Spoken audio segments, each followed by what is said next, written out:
Tender వేస్తూ, అంటే tender వేసిన వాళ్ళకి L1కి ఇస్తే సాధారణంగా ఎవరికైనా L1కి ఇస్తాం. అలా కాకుండా అందరినీ పిలిచి కూర్చోబెట్టి L1 కాకుండా అబ్బాయి మీరు ఒకసారి సప్లై చేయాలి కాబట్టి మీరు నలుగురు సప్లై చేయండి అని చెప్పి నలుగురికి ఆర్డర్ ఇచ్చి, ఇవన్నీ వింతలు అన్నమాట. గత ప్రభుత్వంలో మనం చూస్తే 2 అన్నారు.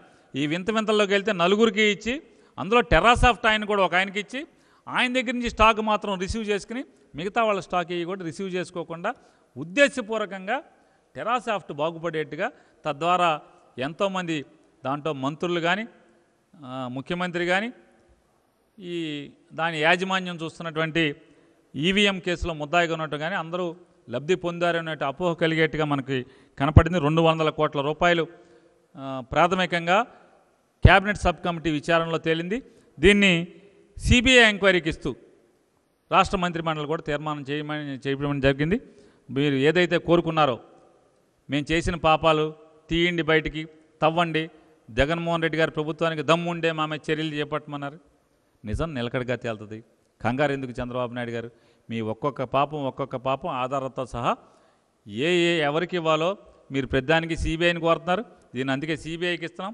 త్వరలోనే సిబిఐ తప్పకుండా మీ అందరి దగ్గరికి వచ్చి, ఐటీ మినిస్టర్ గారు అప్పుడు ఎవరున్నారో, ఫైబర్ నెట్ ఎవరు చూశారో, ఈ టెండర్లు ఎవరు పిలిచారో, దీనిలందరూ కూడా అన్నీ తప్పకుండా మీ అందరి దగ్గరికి, అలాగే చంద్రన్న సంక్రాంతిలో, రంజాన్ తోఫాలో, క్రిస్మస్ కానుకలో నెయ్యి ఎవరు సప్లై చేశారో, మజ్జిగ ఎవరు సప్లై చేశారో, కందిపప్పు ఎవరు సప్లై చేశారో, ఉప్పు పప్పు ఎవరు సప్లై చేశారో మీ అందరి దగ్గరికి సిబిఐ త్వరలో రాబోతుంది. కాబట్టి జాగ్రత్తగా అన్ని లెక్కలు సరి చేసుకుని జాగ్రత్త రెడీగా ఉండమని చెప్పని చంద్రబాబు గారి మొత్తం అలా వందిమాగలిగి ఎవరెవరైతే దీంట్లో ఆమ్యామ్యాలు స్వీకరించారో అందరికీ కూడా జాగ్రత్త పడండి, వస్తున్నారు తొందరలో బాబాయిలు ఢిల్లీ నుంచి అని చెప్పి మీ అందరికీ, అది మీరు కోరుకున్నట్టుగా మేము వేసింది కక్ష సాధింపుతో కాదు, మీరు కోరుకుని దమ్ముంటే అయినారు, దమ్ముని చూపించాకి మొత్తం ఒక్కొక్కటి వస్తున్నాయి.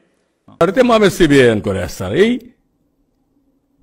నేను చెప్పా దిక్కుని దగ్గర చెప్పుకోమన్నా, ఏమైనా చేయమన్నా, మేము ఏ తప్పు చేయలే మీ మారిగా. అందుకే బెదిరించడానికి ప్రయత్నం చేయొద్దని. రోజుకు ఒకసారి నేను లేస్తే ఏమవుతుంది, మీరు లేసేది లేదు, ఏమయ్యేది లేదు, మీ వల్ల ఏం కాదు. 7 నెలల నుంచి ఇదే చెప్తున్నారు. ఎవడు ఇక్కడ భయపడేవాడు ఎవడు లేడు. మేము ఏ తప్పు చేయలేదు, చెయ్యం. మీరు తప్పులు చేసి ఇరక్కపోయారు. రాత్రులు నిద్ర